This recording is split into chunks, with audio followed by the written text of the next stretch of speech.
It was a strange thing, waking up on a quiet Saturday morning to the smell of pine drifting in through the cabin window, only to find out that apparently my home was no longer mine, at least according to the internet, because there on a real estate listing with glossy photos clearly stolen from my own porch was my cabin advertised for sale at a price that made me spit coffee across the table. And the funniest part was they hadn't even bothered to crop me out of one of the pictures, so there I was in my old flannel shirt, mid-sip of coffee, immortalized as some kind of unpaid extra in my own property's fraudulent sale campaign. The listing called it, a charming rustic getaway under HOA jurisdiction, soon to be vacant for the right buyer, which was laughable considering I had no plans to vacate and certainly hadn't signed a single document, and yet here I was reading that strangers could supposedly buy my life out from under me if they just signed with the Realtor whose name was plastered across the bottom like some signature of doom. My pulse kicked up not from fear but from an almost absurd amusement, because who wakes up and finds their house for sale without their permission?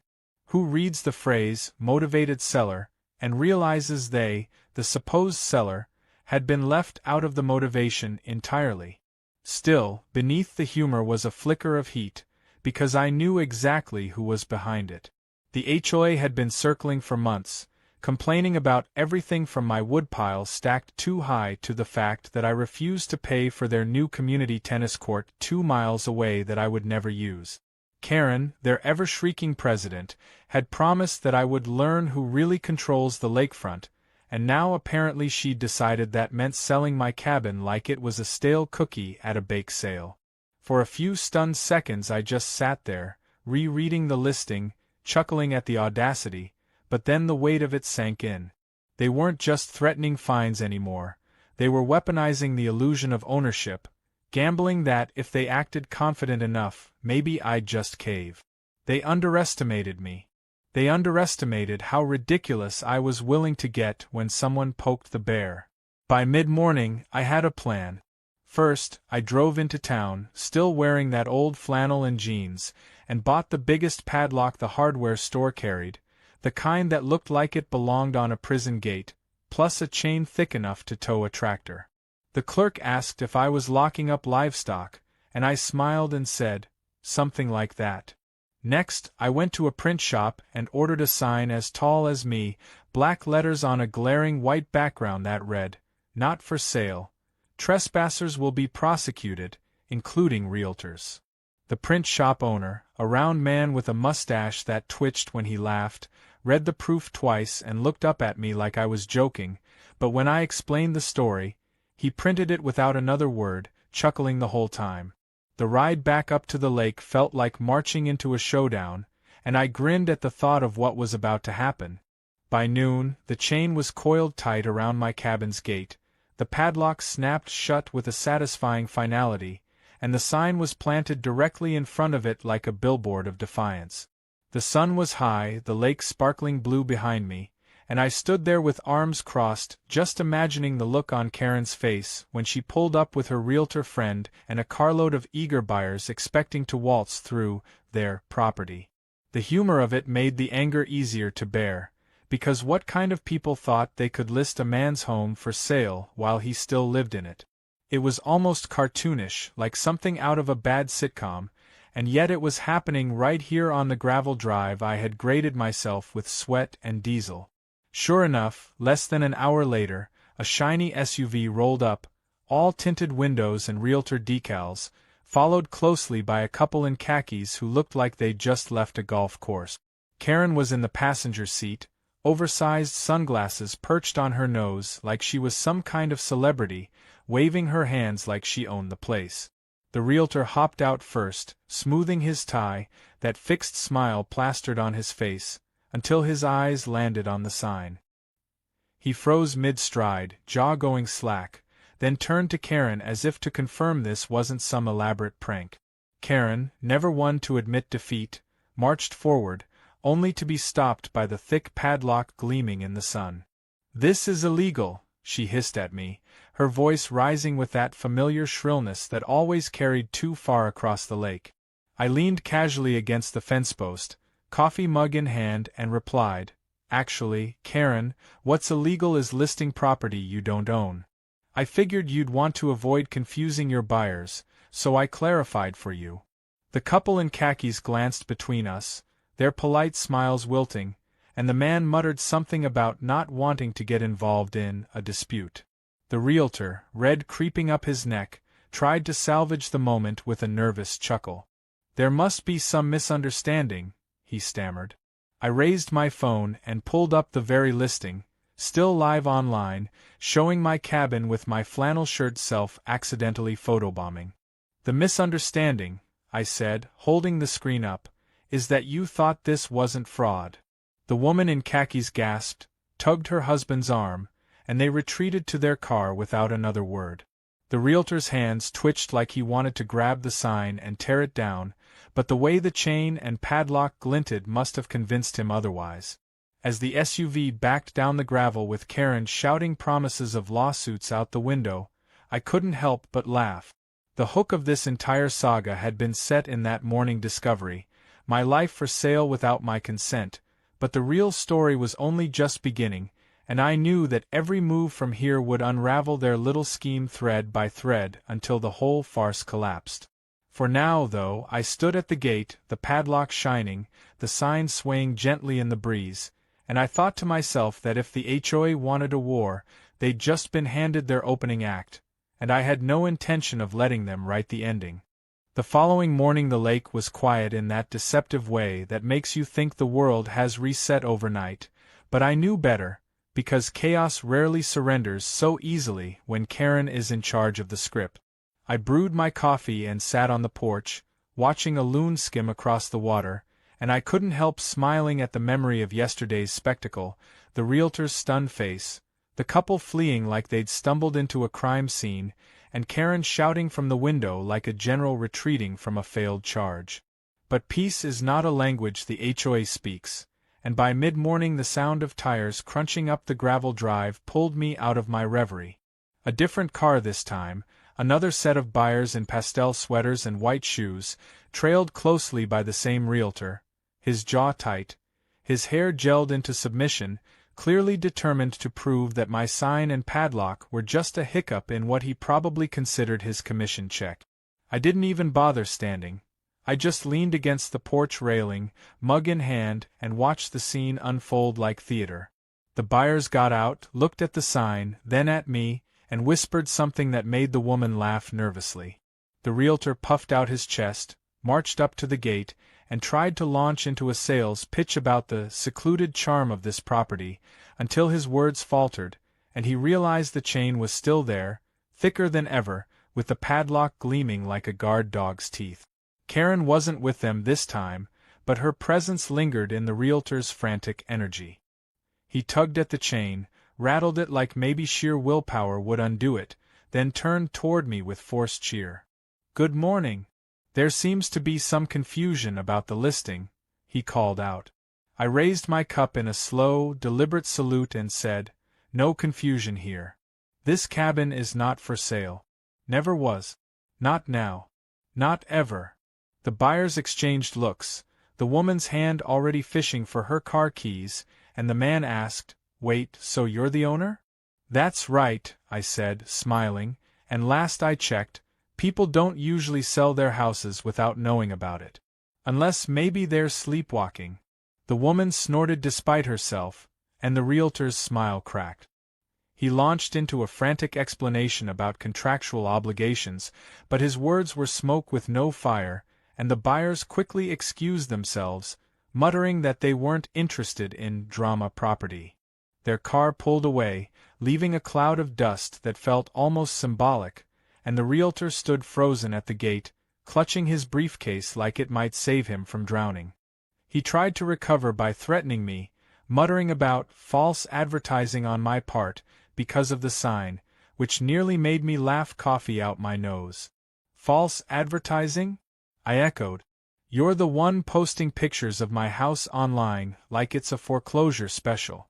My sign is the truth, and last I checked, truth is a legal defense." His face flushed crimson, and he glanced up and down the road as though reinforcements might magically arrive. But instead, His phone buzzed, and I could hear Karen's unmistakable voice barking through the speaker, shrill enough to make even the squirrels scatter. He turned his back to me, trying to shield the conversation, but her voice carried, every syllable dripping with fury. I couldn't make out every word, but the gist was clear. She was ordering him to handle it before she came down herself. His shoulders sagged like a whipped dog, and he muttered something about legal exposure that made Karen screech even louder until he snapped the phone shut with trembling fingers. That was the first crack I saw in his polished exterior, the realization that this scheme wasn't just an HOA power trip but something that could cost him dearly. Realtors live and die by their reputations, and the idea of being caught in fraudulent listings wasn't just embarrassing, it was career-ending. I decided to drive the knife a little deeper, purely out of mischief, and asked, "Tell me, does your license cover selling homes that don't belong to the seller? Or is that more of a freelance hobby?" He sputtered, tried to form words, then finally muttered, "This will all be straightened out," before stomping back to his car. The tires sprayed gravel as he peeled out, leaving me with nothing but silence and the faint echo of Karen's rage still buzzing in the air. Of course, Karen herself couldn't resist showing up later that afternoon, her hair frizzed like a lightning storm, sunglasses perched on her nose even though the sky had clouded over. She didn't bring buyers this time, just her venom and a folder thick with papers she waved like holy scripture. "You're obstructing the HOA's authority," she snapped, slamming the folder against the gate. "This cabin falls under our jurisdiction, and if we decide it needs to be sold, then it will be sold." Her logic was as warped as her temper, and I simply stared at her with a kind of fascinated pity. "Karen," I said calmly, "that's not how property works. You don't get to sell something because you're annoyed at the owner. By that logic, I could sell your house every time you park too close to the mailbox." Her lips pressed into a thin line, the folder trembling in her hands, and she hissed, "You'll regret mocking me." Then came the theatric. She opened the folder and shoved a piece of paper at me, some kind of fabricated violation notice about my roof color clashing with community standards.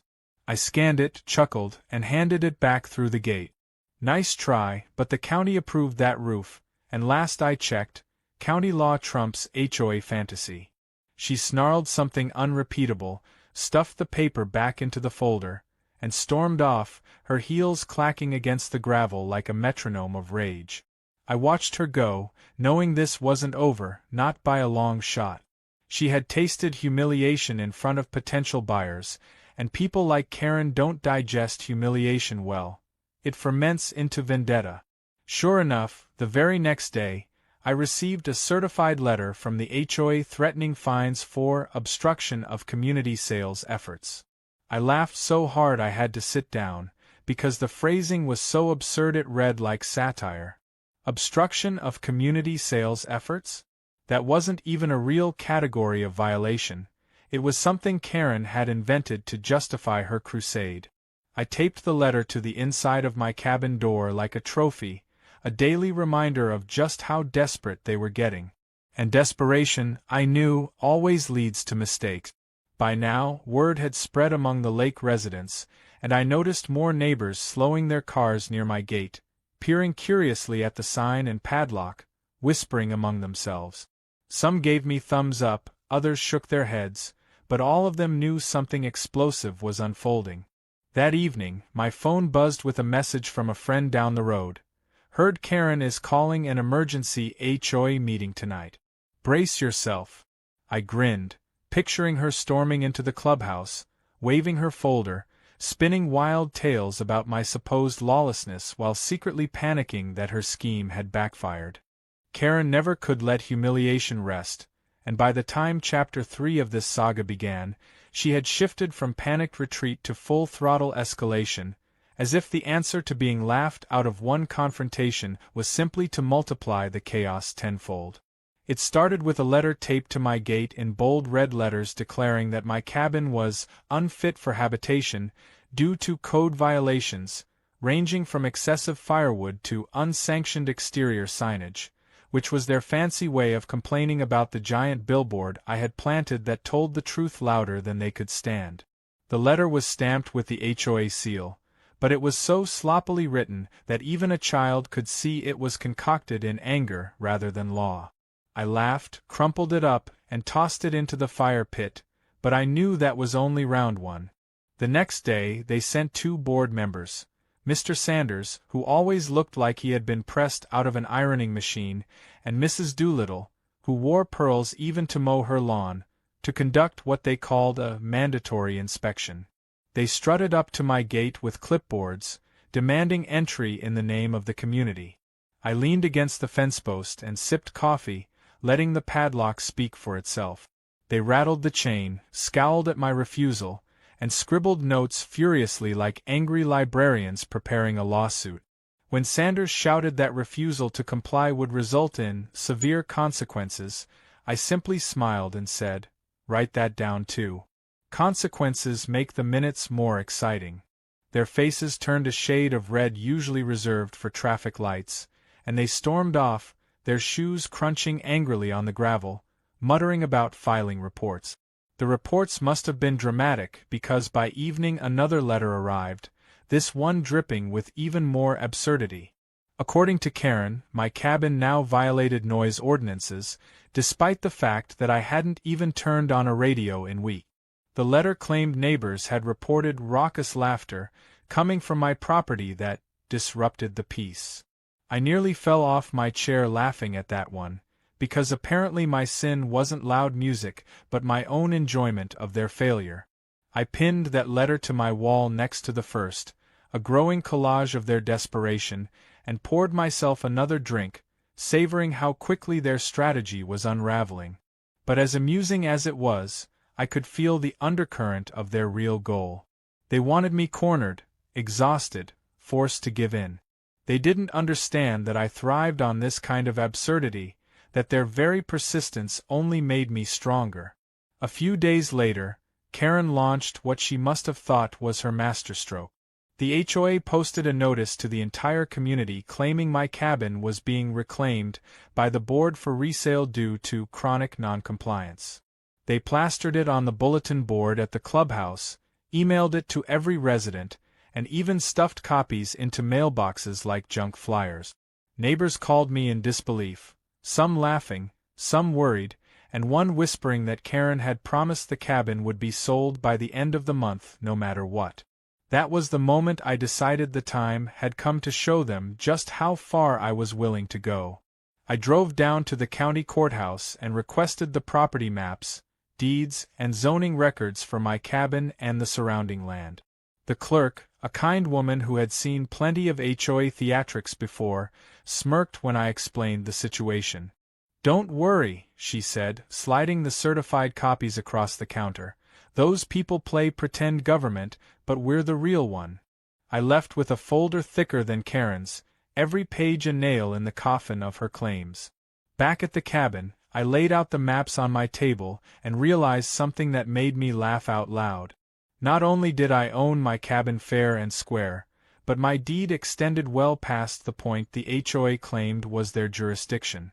In fact, a sliver of their so-called common land, including part of the walking path they bragged about in every newsletter, actually ran across my property line. They had been trespassing for years without even realizing it, and now I had the proof. It was like finding an ace hidden in your sleeve halfway through the game, and I knew immediately it was going to be my next move. But before I could unveil that card, Karen tried one more stunt. She showed up at my gate with a rented moving truck, flanked by 2 teenage boys who looked like they had been bribed with pizza. She shouted through the chain that I had 48 hours to vacate, and that the truck was here to assist in the transition. I nearly doubled over laughing. The boys looked horrified, glancing between Karen and me as if wondering whether they'd accidentally signed up to rob someone's house. I calmly walked to the gate, pulled out the thick folder of county records, and held it up for her to see. "Funny thing," I said, "this land you're standing on? It's mine. This path you keep parading down? Mine too. Technically, you're trespassing right now, and I've got half a mind to start charging admission." Her face drained of color, then flushed scarlet, her sunglasses slipping down her nose as she stammered for words. The boys, sensing disaster, quietly slunk back to the truck and shut the doors. Karen sputtered something about calling the sheriff, but I just shrugged. "Please do. I'd love to explain this to them. Bring snacks." She spun on her heel and stormed off, leaving tire marks in the dirt road as the truck sped away. That night, sitting on the porch under a sky bursting with stars, I reflected on how quickly the battle had escalated.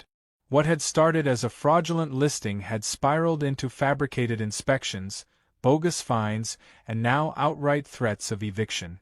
But through it all, I felt strangely calm, even entertained. Their desperation was a comedy show that kept writing itself, and I had front row seat. Still, I knew I had to stay sharp, because people like Karen don't just give up when logic corners them. They double down, they lash out, and they drag everyone down with them. But this time I had the upper hand. The county documents weren't just a shield, they were a sword. They proved not only my ownership but their overreach, and once I chose the right moment to reveal them, the entire HOA would crumble under the weight of their own arrogance. I leaned back in my chair, the crickets humming around me, and smiled at the thought of what was coming next. Karen thought she was writing the narrative, but in truth, I was the one holding the pen, and her wild flailing was just ink splattering on the margins. Soon the entire community would see who truly held the cards, and when they did, no realtor, no inspection, and no desperate letter would save her. For now, though, I let the night air wash over me, savoring the calm before the storm, knowing Chapter 4 was waiting with even higher stakes, and I intended to meet it with the same calm grin that had rattled them from the very start. The next chapter of the battle opened not with shouting or trucks or forged letters but with the simple weight of an official county seal, the kind of authority that no amount of HOA arrogance could shout over, and that was exactly what I carried when I walked into the community clubhouse during their so-called emergency meeting. They had gathered in full force, Karen at the head of the long folding table with her pearls glinting under the fluorescent lights, the board members arranged beside her like soldiers, and a scattering of neighbors in folding chairs looking curious or exasperated depending on how often they had been dragged into one of these fiascos before. As I walked in with the thick folder under my arm, conversations hushed, eyes turned, and Karen's lips curved into that smug smile she wore when she believed she had already won. She opened her mouth to begin her rehearsed speech about noncompliance and community good, but I raised the folder and let the county seal catch the light, and the entire room seemed to shift. "Before you waste everyone's time with another fantasy," I said calmly, "maybe you should hear what the actual county records say about ownership around here." The words sliced through the room, and suddenly even the neighbors who usually avoided drama leaned forward with interest. Karen tried to bulldoze through it, laughing that fake high-pitched laugh of hers and waving her hand as though I were a child interrupting adult. "The HOA has jurisdiction here," she declared, pounding the table for effect. "We determine what happens to each property under our governance." I slid the first map across the table toward the crowd, a color-coded chart showing property lines, and tapped the thick black border that encased my land. "Actually," I said, "this line right here means you don't have jurisdiction over my cabin at all. It's county land, private deeded property. You've been pretending otherwise for years, but pretending doesn't make it true." Murmurs rippled through the room, neighbors whispering, a few eyebrows raised, and the first real crack of doubt appeared on the faces of board members who were suddenly realizing they'd been following Karen down a blind alley. She snatched up the paper, scanned it with narrowed eyes, then snapped, "This doesn't change anything. You still violate community standards." I pulled out the next document, stamped and signed by the county clerk, confirming not just my ownership but also the fact that a strip of land the HOA proudly called its common path cut straight across my property line. The gasp that went around the room was better than any comedy show I had ever attended. "This little trail you've been bragging about in your newsletters, the one you fine people for not maintaining?" I said, smiling. Turns out it's mine. Which means you've been trespassing, and every time you sent someone to clear brush or repair that bench, they were technically working on my land without permission." Karen's face turned a shade of red so deep it almost matched the faux wood paneling on the clubhouse walls. She tried to shout over me, flapping the papers like they were forged, but the weight of the county seal was undeniable, and everyone in the room knew it. Even the Realtor, who had been slouching near the back of the room trying to look invisible, perked up with a nervous swallow as he realized he had attached his name to a listing that was now not just fraudulent but potentially evidence of trespass. It was the county inspector who drove the final nail in that night, because while Karen raged and sputtered, the door opened and in walked a broad-shouldered man in a reflective vest with a clipboard tucked under his arm. Someone must have tipped him off to the drama, or maybe he had been called in directly by one of the neighbors tired of the HOA circus, but his presence shifted the air instantly. He introduced himself, confirmed his credentials, and calmly announced that he had reviewed the same documents I was holding. "This property," he said, looking straight at Karen, "is outside your HOA's jurisdiction. Any attempt to regulate or list it for sale falls outside your authority. Continuing to interfere could be considered harassment or fraud." The room went dead silent except for the sound of Karen's chair creaking as she sank back, her mouth opening and closing like a fish gasping on a dock. The neighbors started murmuring louder now, some laughing openly, others shaking their heads, and I watched as board members who had once followed Karen without question began inching their chairs away from her like rats abandoning a sinking ship. But Karen, true to form, didn't retreat. She doubled down. She stood up again, slammed her hand on the table, and shrieked about conspiracies, accusing me of bribing county officials, waving her arms as if sheer volume might undo the evidence. The inspector remained unshaken, calmly jotting notes on his clipboard while saying, "Ma'am, if you continue, I'll have to document this as obstruction." That word, obstruction, hung in the air like a hammer about to fall, and even Karen seemed to recognize its weight. She sat down again, her pearls trembling against her throat, eyes darting around as if searching for support that no longer existed. The Realtor cleared his throat nervously and muttered something about needing to review some paperwork, then slipped out the door, his departure punctuated by the squeak of sneakers on the linoleum. The meeting collapsed after that, the board scrambling to adjourn, the neighbors buzzing with gossip, and Karen storming out with her folder clutched to her chest like a defeated general retreating from battle. I walked home through the cool night air with the satisfaction of someone who had not only defended their ground but turned the tables completely. For years they had lorded over me with fake rules and empty threats, but now I had flipped the script, exposing not only their overreach but their incompetence, and the fallout was going to be brutal. The very next day the consequences began to snowball. Several neighbors stopped by my gate, not to argue or complain but to thank me for standing up to the board. One even admitted that they had been fined for using the so-called community path, and now realized they had been paying fees to maintain something that wasn't even HOA property. Another confided that they were considering legal action to recover the fines they'd been pressured into paying. The whispers spread fast, and by afternoon Karen's iron grip on the neighborhood was cracking. Where once her word had been treated like law, now it was seen as a joke, and every attempt she made to claw back control only deepened the wound. But the funniest moment of all came 2 days later when the county inspector returned with a deputy in tow. They knocked on my door, polite and professional, and explained that they were investigating whether the HOA's attempt to sell my cabin constituted fraud. They asked me to recount everything, and I showed them the listing, the letters, and the ridiculous eviction attempt with the moving truck. The deputy shook his head, whistled low, and muttered, "These people really think they're running their own country." I grinned and replied, "If they are, it's the shortest-lived country in history." He chuckled, scribbled some notes, and promised to follow up.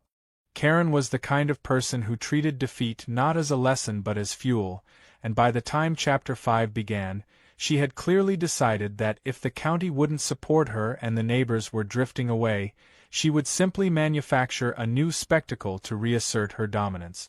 I found out the hard